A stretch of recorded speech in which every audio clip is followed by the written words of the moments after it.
حدیث نمبر 815 عن ثوبان رضی اللہ تعالی عنہ قال قال رسول اللہ صلی اللہ علیہ وآلہ وسلم، ثوبان بن بجدد رضی اللہ تعالی عنہ روایت فرماتے ہیں، یاد ہے ثوبان رضی اللہ عنہ وہ جو کہتے تھے کہ یا رسول اللہ آپ کو دیکھا نہیں تو میری طبیعت خراب ہو جاتی ہے، اور جنت میں آپ اونچے مقام پہ رہیں گے تو میں آپ سے نہیں مل سکوں گا، یہ سوچ کر میری طبیعت میں بیمار پڑ جاتا ہوں، وہی ثوبان۔ حضرت ثوبان بن بجدد رضی اللہ تعالی عنہ روایت فرماتے ہیں رسول اللہ صلی اللہ علیہ وآلہ وسلم نے ارشاد فرمایا، ان اللہ زوالی الارض، اللہ تبارک و تعالی نے ساری زمین کو میرے سامنے پیش کر دی، سمیٹ کر پوری زمین میرے سامنے پیش کر دی، فرأیت مشارقها ومغاربها، میں اس کے سارے علاقے دیکھے، سارے ایسٹرن ایریاز بھی میں دیکھ چکا ہوں، سارے ویسٹرن ایریاز بھی میں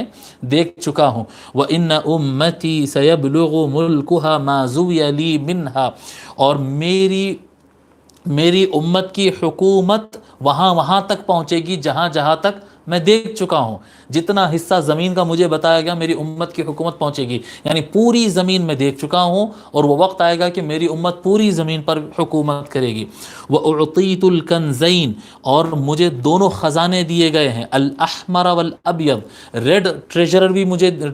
مجھے دیا گیا ہے، اور وائٹ ٹریجر بھی مجھے دیا گیا ہے، جی لال خزانہ بھی دیا گیا ہے اور سفید خزانہ بھی دیا گیا ہے۔ اب اس کے معنی میں لوگ میں بڑا اختلاف ہے، یعنی حدیث کے لفظ بڑے جامع ہیں، اب جیسا زمانہ آگے بڑھتا جائے گا لوگ پہ معلومات کھلتے جائیں گے۔ قدیم زمانے کے محدثین تو یہی لکھے ہیں کہ ریڈ خزانے سے مطلب جو ہے روم کا خزانہ ہے، جب روم کے علاقے فتح ہوئے تو ان کے پاس سے ٹنوں میں سونا نکلا، تو وہ ٹنوں میں جو سونا ملا، اور اسلامک کنٹری جو اسٹرانگ ہو گئی فائنینشلی، جو اسٹرانگ ہوئی تھی تو اس کو ریڈ خزانہ، ریڈ ٹریجر اور لال خزانہ اس کو کہا گیا۔ اور پرشیا جب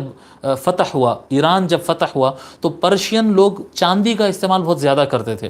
بس برتن سے لے کے ان کے گھوڑوں کے جو زین ہوتے، کیا بولتے بیٹے اس کو، گھوڑوں کے اوپر جو جی وہ جو ہوتا ہے وہ سارے چیزیں جو ہے جی ہاں، تو وہ سارا کچھ ان کا چاندی میں بہت زیادہ استعمال کرتے تھے۔ جب پرشیا فتح ہوا تو اس میں سے بہت زیادہ چاندی نکلی، تو اس سے مراد وائٹ ٹریجر کا لفظ استعمال کیا گیا ہے، ایسا قدیم محدثین نے بتایا۔ مگر میرا ایسا اندازہ ہے کہ یہ آگے چلنے کے بعد اور بھی کچھ ایسے عجائب نکلیں گے جب یہ حدیث کا معنی پوری طریقے سے سمجھ میں آئے گا۔ پھر فرماتے ہیں وَإِنِّي سَأَلْتُ رَبِّي لِأُمَّتِي أَلَّا يُهْلِكَهَا بِسَنَةٍ عَامَّةٍ، اور میں نے اپنے رب تعالیٰ سے مانگا، یہ سوال کیا کہ اللہ میری امت کو عام قحط سالی سے ہلاکت نہ عطا فرمائے۔ جی عام قحط سالی کہتے ہیں نا، سوکھا پڑ جانا، ایسا سوکھا پڑ رہا کہ ساری امت مر جاتی، جی ایسا ہوتا تھا سابق میں، ایک علاقے میں ایسا سوکھا پڑتا تھا کہ پوری قوم کی قوم ختم ہو جاتی، تو فرمائے نہیں، میری امت کو ایسا موت میری امت کو ایسا ہلاک نہ کرے کہ وہ پانی کے لیے ترس کر مر جائے۔ وَأَلَّا يُسَلِّطَ عَلَيْهِمْ عَدُوًّا مِّن سِوَى أَنفُسِهِمْ فَيَسْتَبِيحَ بَيْضَتَهُمْ، اور میں نے اللہ تعالیٰ سے مانگا کہ اللہ تعالیٰ ان کے اوپر ایسے دشمن کو مسلط نہ کر دے، ایسے دشمن کو ان کے اوپر حاوی نہ کر دے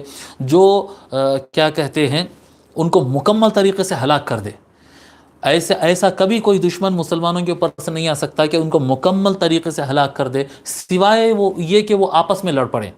باہر کا کوئی طاقتور سے طاقتور ملک بھی ساری امت اگر ایک طرف ہو تو کوئی طاقتور بھی آج تک، یعنی پچھلے 1400 سال میں نہیں دیکھنے میں آئے گا، اور یہ قیامت تک بھی نہیں ہو سکتا کہ مسلمان ایک ہو اور کوئی باہر سے آ کر ان کو ڈرا سکے۔ ہاں یہ ہو سکتا ہے کہ یہ لوگ آپس میں ٹکڑے ٹکڑے ہو کر ایک دوسرے کو لڑیں گے، تو باہر کا کوئی دشمن اوورال میری امت پر حاوی ہو جائے، اللہ ایسا نہ کرے، میں یہ اللہ تعالیٰ سے مانگا۔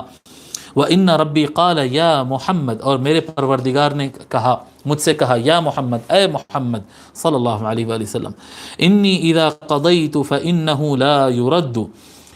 اگر میں فیصلہ کر دوں، اللہ تعالیٰ فرمایا اگر میں فیصلہ کر دوں تو پھر میرا فیصلہ بدلتا نہیں۔ وَإِنِّي أَعْطَيْتُ لِأُمَّتِكَ أَلَّا أَهْلِكَهُمْ بِسَنَةٍ عَامَّةٍ، اور میں نے آپ کی امت کے لیے یہ عطا کر دیا ہے کہ عام اوورال سوکھا پڑنے کی وجہ سے یہ لوگ نہیں مریں گے، ایسی موت نہیں، کچھ علاقوں میں سوکھا پڑے گا تو کچھ علاقوں میں پانی رہے گا۔ وَأَلَّا أُسَلِّطَ عَلَيْهِمْ عَدُوًّا مِّن سِوَى أَنفُسِهِمْ يَسْتَبِيحَ بَيْضَتَهُمْ، اور میں ان کے اوپر ایسے دشمن کو مسلط نہیں کروں گا باہر سے، امت کے باہر سے ایسے دشمن کو مسلط نہیں کروں گا جو ان کو مکمل طریقے سے ختم کر دے، ایسا نہیں ہو سکے گا،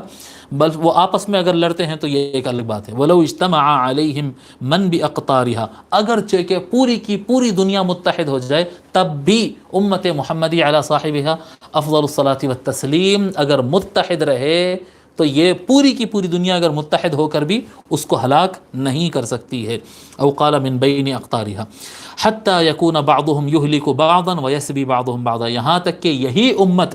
ایک دوسرے کو ہلاک کرے گی، امت کے ایک ایک حصے بٹ جائیں گے، پھر شیعہ سنی وہابی کے نام پہ، پھر کیا کہتے ہیں ایک ایک ملک چھوٹے چھوٹے ٹکڑے، دیکھیں اب کتنے نیئر 50 یا 52 کنٹریز بن چکے ہیں مسلمان، سب اللہ کو ماننے والے، سب قرآن کو ماننے والے، سب نماز پڑھنے والے، چھوٹے چھوٹے بہانے، چھوٹے چھوٹے باتیں، کبھی لینگویج کی بنیاد پہ تقسیم ہو گئے، کبھی عقیدہ سنی شیعہ کے نام پہ تقسیم ہو گئے، کہیں عرب عجم بول کر تقسیم ہو گئے، کہیں قبیلوں کے نام، جی وہ رائل فیملی کو اپنا کنٹری الگ چاہیے، یہ رائل فیملی کو، انا للہ و انا الیہ راجعون، امت ٹکڑے ٹکڑے ہوگی۔ تو فرماتے ہیں یہاں تک کہ امت ایک دوسرے کو ہلاک کرے گی اور امت ہی ایک دوسرے کو قیدی بنائے گی، قید کرے گی، یہ ہوگا، لیکن باہر کے لوگ آ کر پوری امت کو ختم کرے یہ نہیں ہو سکتا ہے۔ اس کو امام مسلم اور امام ترمذی اور ابو داؤد نے روایت کیا۔